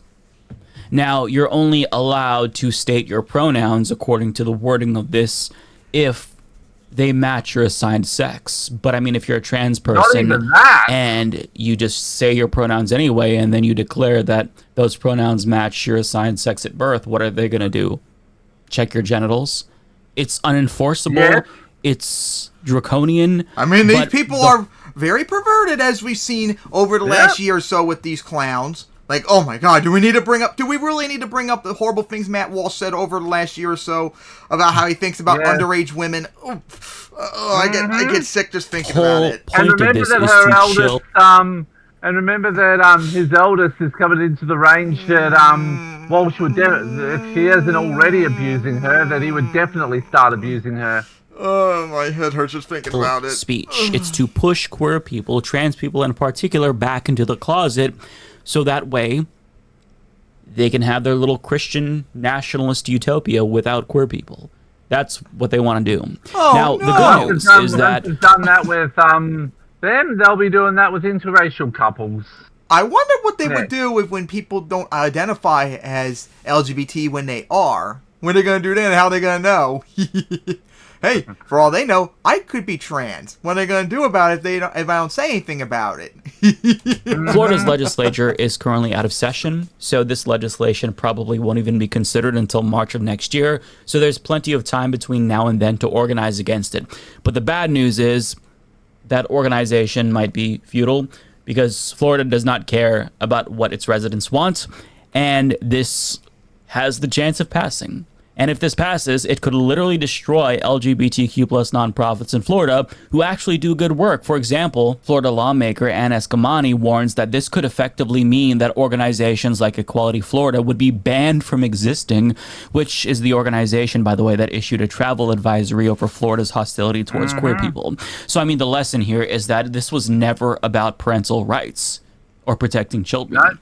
And they're not even it's all to appease Daddy Pootler, who's going to be coming up next. Pretending that's the case anymore when it comes to the Don't Say Gay law. What's the excuse for this? Are we protecting adults from the existence of queer people? Like, why would you try to justify this? What's the excuse? Oh, well, it's because we're protecting deeply held biology-based because he doesn't beliefs. Want trans people, gay people. They're not even using the religion excuse anymore. So what is the point? They just want to be assholes to queer people. They just want to ban trans people out of existence, and this facilitates that end goal.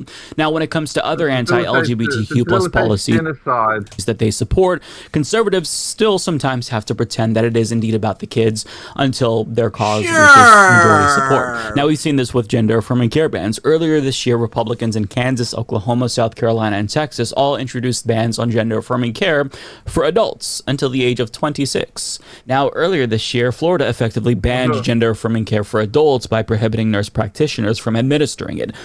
Remember back last year, they said, oh, this is going to be just for kids. If you're adults, you can do whatever. And then, of course, as always, instantly changes. Meaning that 80% of trans adults who received... Just like with abortion. Oh, when it's overruled, it's just going to be... We're just going to let the states decide. Except when we get in power, we're going to try and ban it everywhere.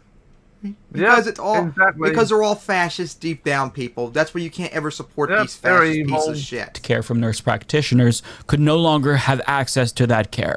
Now, Michael Knowles, who infamously said that he wants to eradicate transgenderism, tweeted an article from the Telegraph titled "Parents of another genocidal terrorist." Who's desperate to be Matt Walsh. Transgender teenager lose bid to stop mastectomy. And he adds, the sad inevitable consequence of not eradicating transgender ideology from public life entirely. Yeah, so Michael Knowles is basically giving away the game here. Remember a couple of minutes when I rhetorically asked, why would they do this? What's the justification? Well, that's the justification.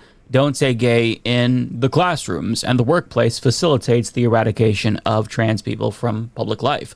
Yeah. Now, the excuse here that Michael Knowles is inadvertently pushing is, well, you see, we can protect kids from gender ideology by not only banning gender-affirming care for trans youth, but by also banning it for adults too. See, restricting access to gender-affirming care protects kids because if they see that trans adults exist, then they might want to hop on that bandwagon. Except you don't choose to be gay or trans, you fucking idiots. How many times do we have to explain this to you, old man? We've been saying it for years now on here. A trillion times. Oh my god. You need to just accept it or just go away. You do not choose to be gay or trans. You are who you are, just like us, who are heterosexual and cis. We are who we are. It applies for gay people and trans people too. So, fucking accept it. And now parents can't even stop their teens from transitioning. Except the article that he shared does not demonstrate the point that he's trying to make. If you read the article, it involves a 17-year-old who was going to turn 18 within days of the hearing, so the injunction was effectively useless. And furthermore, the teen in question claimed that their parents were emotionally abusive and told them that LGBTQ normalization in the UK was part of a depopulation effort. In other words, they were accusing their own child of being part of some conspiracy to depopulate. Conspiracy theory. Fucking hell. I don't even think the UK's population is even declining, unlike a lot of Europe, so I don't even know how that would even work, but okay, buddy, sure. So, no, I'm sorry, I don't think that these conspiracy... And Turp Island becoming... More slowly, but it's going up now, still. Yep. And Turp Island continues to be Turf Brand Island. abusers should be able to prevent their adult child from getting the care that their doctor approved of. Now, on Twitter, journalist Aaron Greed pointed this out and explained... But it's fucking true. Hello, J.K. Rowling. This is what they want, by the way. Parent vetoes of trans adults getting care. And she is absolutely correct. Kelly Look, J. they already want to ban adults from transitioning, so if they can somehow incorporate a character witness system of J.Q. Rowling them into gender-affirming care, so transphobic parents can stop their adult children from getting the care they're old enough to consent to, well, they'll do. What about this thing called personal freedom that you conservatives always claim to be for, but oh, wait, that's right. You don't because you're Nazis. Not surprised. That, too. It's because it's really difficult legally to just ban gender-affirming care for adults outright. It's even difficult to do it for children. So if they can find some sort of a legal loophole, that's what they're going to try to do. It's why the Don't Say Gay law is so vague, right? You can't say you're not allowed to talk about queer people existing because that's unconstitutional. It violates the First Amendment. And I'd argue that... Please, Biden, crack down on this shit since you're in power, please. And make conservatives mauled. The Don't Say Gay law still violates the First Amendment. But what they try to do is create policies that have an effect while not directly wording it in that way so as to not be struck down. Weasel words, people. That's what But remember, these conservatives always attacks do. on gender-affirming care all started with always Think of the does Children, just like Florida's Don't Say Gay law. And now look where we are. This is how it always goes. So in conclusion, whenever conservatives justify discrimination against marginalized groups by feigning concern over children, you should view that as a red flag because they are... Because they want to groom them. That's the real reason. Yeah, because they're the actual groomers that they accuse the trans community of being groomers. I do not want to have to think about Matt Walsh again, but we brought up before what he said about minor age women, and they are horrifyingly evil. I don't even want to think about it because it's so disgusting, but he said it, and a lot of these people do think that. Literally lying to you. They don't actually care about protecting children because if they did, they would do more things to protect children, like support more gun safety laws or school lunch programs to stop children from going hungry. This is about them imposing their fascistic, Christian nationalist worldview on all of us. And this is all part of a broader goal to eradicate trans people from existence, public life, as they call it. And this is what that looks like. This is the plan in action. And it's time for Americans to wake up and stop falling for the concern trolling over kids because conservatives don't care about kids. Unfortunately, Americans are very susceptible of that. Even among liberal parents, they will... When it comes up to kids, even liberal parents usually fall in line in that regard. This is really the oldest trick in the book, so by now everyone should know it's not about the kids, it's about their bigotry. And that's why a lot of Democrats in Florida actually supported the Don't Say Gay bill, which is, what the hell, wrong. Like, absolutely wrong. So yeah, what are you going to say about that? Of course, no surprise, going after outside schools, as we predicted last year, people. Escalating it, just trying to make it impossible. Just like, remember we got so much shit for saying, oh, they're not gonna go after, like, above, like, what was it, 3rd grade or whatever. You're all silly. And then they immediately went after... They would go all the way to...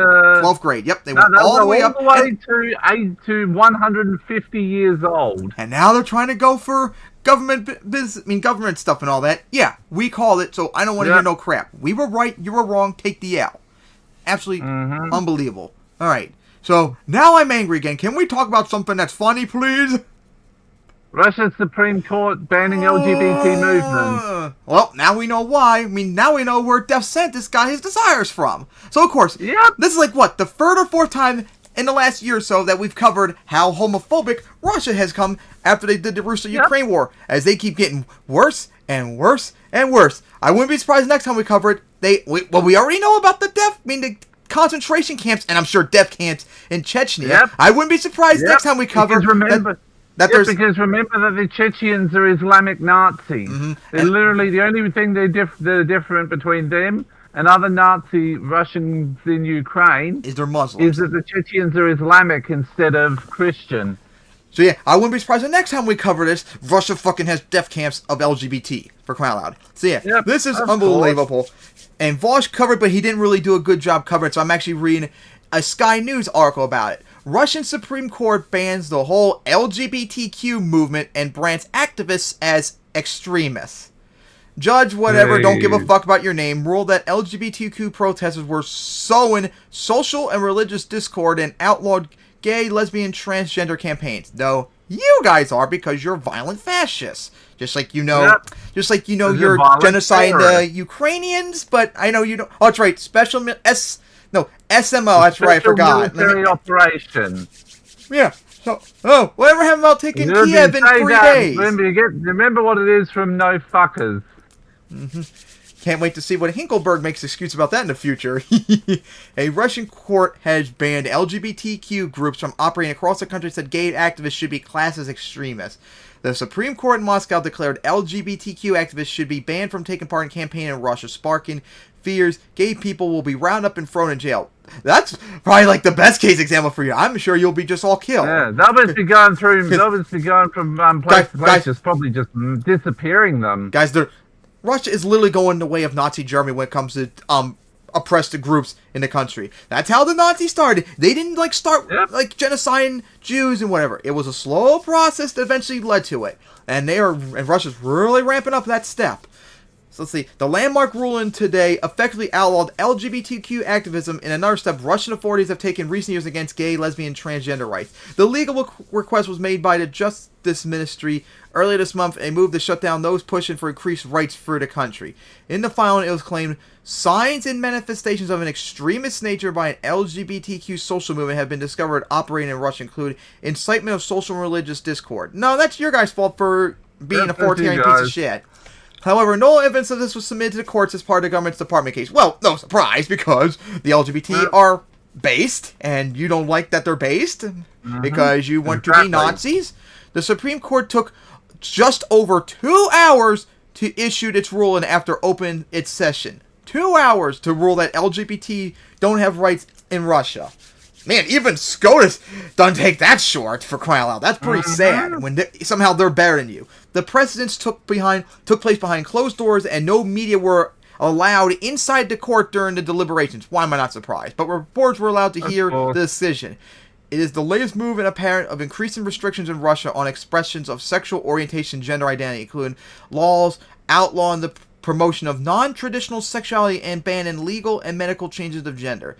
In 2014, oh god, I remember this, the Kremlin adopted the first legislation restricting LGBTQ rights known as the gay propaganda law. Oh my god, I remember that. When they first started with this crap, of course, I'm sure you remember too, known as the gay propaganda law banned any public endorsements of non-traditional sexual relationships among kids. Then in 2020, of course, I remember because we covered it, constitutional reforms pushed through by Putler to extend his rule by 2 more terms also included provision to outlaw same-sex marriage. Yeah, they codified in their constitution that gay marriage is banned. After sending troops into Ukraine in 2022, the Kremlin ramped up its comments about protecting traditional values for what it's called from the West degrading influence. That's projection, because Russia's influence in the world has been degraded because they are a failure. And hey, you know what? The only thing you're doing is helping the American empire look good in comparison and making NATO stronger, so everything you didn't want, you caused. So, thank you. I would like to see Hinkelberg make excuses for that one.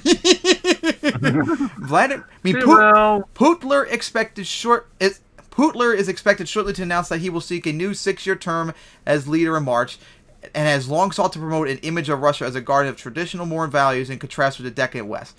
The West is better. Eat shit. In a speech last year, he said that the West has welcomed was welcome to adapt. Rather strange, in my view. New fangled tens like dozens of genders and gay parades, but have no right to impose them on other countries. We can sanction you to adapt, and then you'll be forced to if you want to get money, because we see how not well you're doing in your war right now without our goods.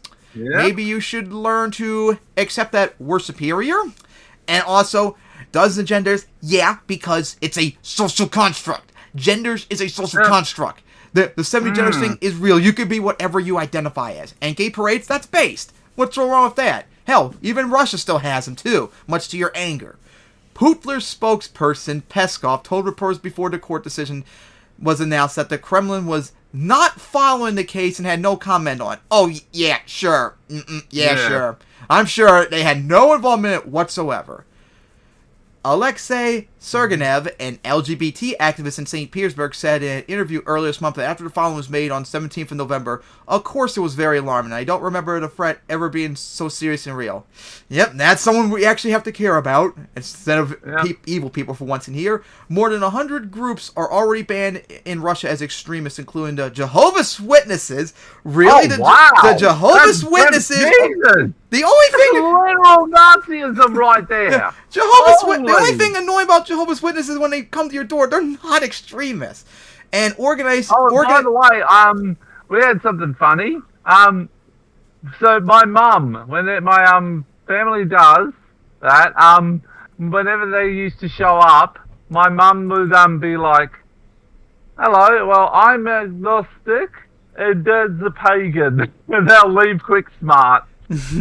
And what was that again? More than 100 groups in Russia have already been banned in Russia as extremists, including the Jehovah's Witness religious movement and organizations linked to opposition political leader Alexei Navalny, all lead to the arrest of activists. Maybe because, Alexei would crush you in an election because he's a lot better than you? Not surprised. Sergeyev said activists such as psychological and legal support, or even meetings where you could just sit and drink tea, would be driven underground, depriving any LGBTQ people of support.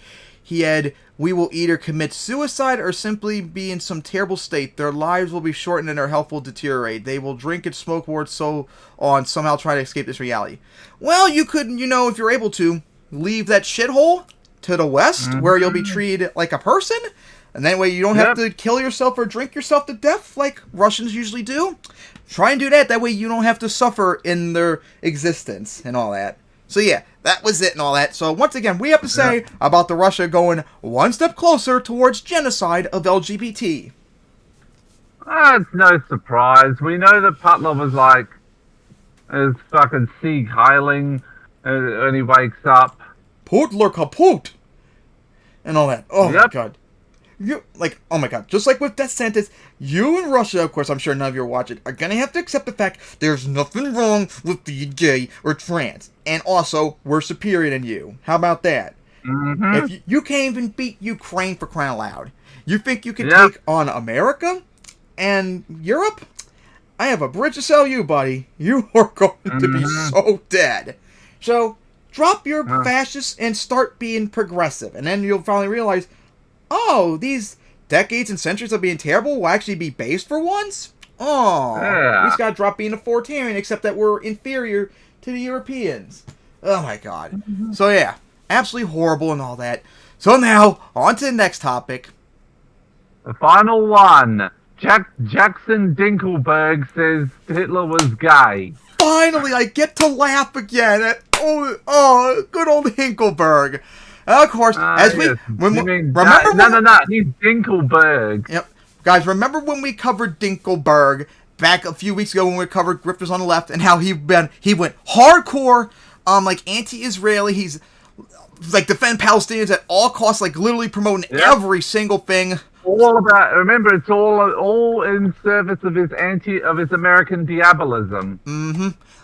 He's a hardcore grifter, and oh boy, Hinkle tried to talk to Sneeko, who is a progressive YouTuber, about how Hitler is gay, as a very, very, very, very, very common homophobic trope that's existed with American evangelicals. Hello, Brian Fisher. Haven't heard your name in a while. Have promoted for a long time. Has been promoted for a long time. And I think this might be the first time we're covering Dylan Burns on the show, because he covered us too when I first found out, because... It's come up a couple of times, but, like, not like... we really had much for him. So let's see what Dinkelberg has to say. Let's see the evidence that Hitler is gay this time. You guys want to watch a good Alex Jones segment? Oh, dang it. Why'd you do that, computer? You guys remember Fentanyl the Dragon? The cartoon dragon that Alex Jones thought up? Burns, welcome back to the state. Welcome back to our state before you go back in a few bumps. Mm-hmm.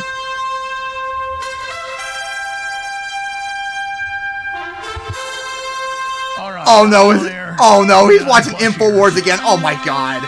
We've already seen Dinkelberg on InfoWars recently. We don't need to see Alex Jones's face again. This is the most important thing I've ever broken down. And I go through life seeing the average people out there, even our better people that are somewhat awake, not realizing that what we're covering, what something we're about getting Dinkelberg now involves Alex Jones now. Isn't some side issue, isn't the central issue, it's everything. The future of our species together. And I've studied the globalists and how they operate for more than 35 years. Jones, I would be very careful about using the term globalist, remember. And as I've said many times, they got their plan Wait, done. he got all of our documents? Oh, that's disappointing. All of them? Damn. And then I saw their plan in the 70s for the 90s, and they got that done. Then I saw their plan in the 90s for the 2000s. Here we are. And now we have front row seats to global government, forced depopulation, going to collapse civilization. And privately, I know. Oh, I think I see. It looks like they talk about like halfway into the video. And they're getting That's a closer and little closer weird, Dylan. Why is it halfway through? Completely out with the truth, but that's a day late and a dollar short. They got to go public now with all this. Because there's not a lot of time left. Yeah, let's see, where does it start? I think we'll just go straight. Here we go. I don't know what all that's about. Don't care enough either. Source of news and truth. Okay, that's enough of this. That's enough of Fentanyl the Magic Dragon. Oh, God, look what I found. Jackson Hinkle went on Alex Jones' show. Do you guys want to watch this? I think I was just talking about it. Yes, I love suffering. Let's see. Even more, no. You guys don't want it? Okay, if you guys don't want it, damn. Wait. He looks like a middle-aged dad. He looks so older than he... You know, he's like 23. Sure. Let me see. Why does he look like he's in his 40s? I mean, I look older than I am. Because now the name I'm 22. sounds more I familiar. certainly look older than I am. But he's... I mean, he I don't know, man. There's something about him. What's this? It's like when you start... Jackson Hinkle confuses Sneeko in his chat by claiming Nazis were all secretly gay, and they burned Hirschfeld to cover up that they were trans, and that Anglo-Saxons were funding Hitler. Around with like Hitlerian stuff. Oh yeah, I was wrong about him being a progressive. I was thinking of Sharko, whatever his name was. Sneeko is a far-right piece of shit like Hinkelberg. So Okay. So he's a Nazi terrorist. Yep. So let's see. All right, now here we go. Let's see what Dinkelberg's evidence is this time, since we haven't seen good evidence before. Maybe this will finally be the one. You're gonna kind of go down the path. Yeah, now this is like Dinkelberg we're talking about. He's gonna reference shit libtard fags and other things. Okay. What do you mean? Well, I just don't think it's a good path to go down. Hitler, at the end of the war, he killed himself. He's a allegedly. Wait, is Hitler gay? Was Hitler gay? I didn't know Hitler was gay, man. Was he a top? I didn't even need to hear what he was saying. I was distracted. Well, I just don't think it's a good path to go down. Hitler, at the end of the war, he killed himself. He's a allegedly.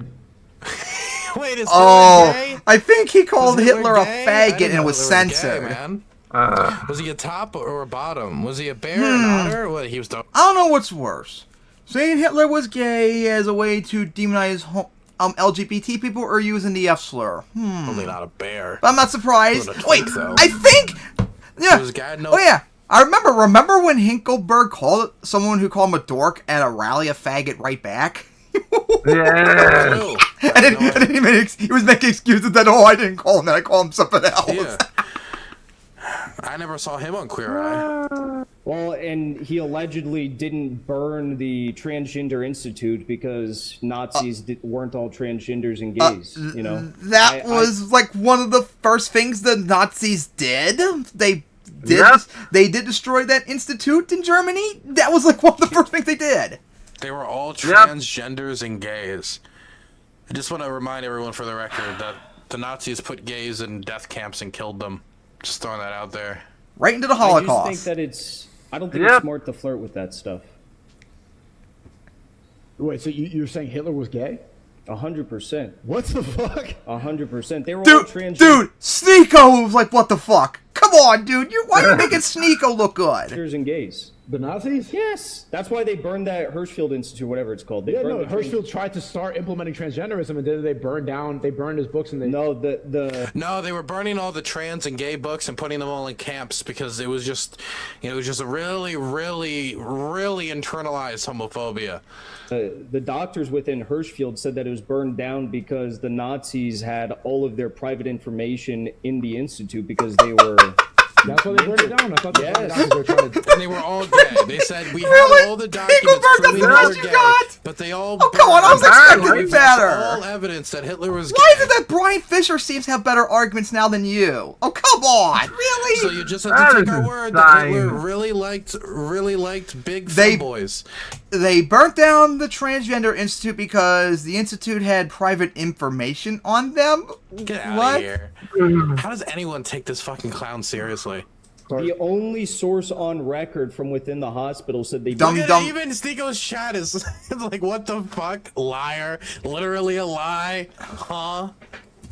Burned it? Pretty bad dumb leftists take Hinkleberg seriously. Sneeko's audience is too smart for Jackson Hinkle. What does that say? My goodness. I mean, why would they not burn any other one in Germany? Why would they not attack anything else in Germany? Blitzkrieg? The Hitler's boys and the Nazis 100% attacked other gays and other homosexual locations in Germany. They absolutely did.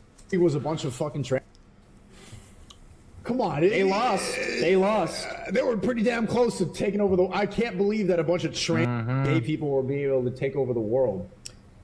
Well, they're radicals. They're insane, but they're also funded by England. Wow. Okay, I didn't know that. I didn't really. That's how it works. You just take Paris by being really radical and really okay.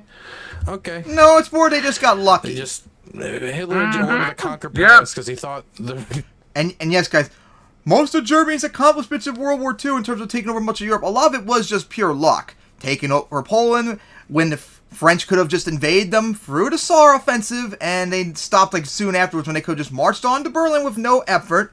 And then when Germany invaded through the Ardennes forest because the Allies thought that no one could go through there, and they just plowed through and cut them completely off guard and encircled them. A lot of their victories were just pure luck. You thought the Eiffel Tower looked like a big penis. So Saxons, and you should never underestimate that. I mean, look at the Ukrainian military today. They're sending women, they're sending trans, like literally spokeswomen, because they're fighting for their existence, dipshit. Yep.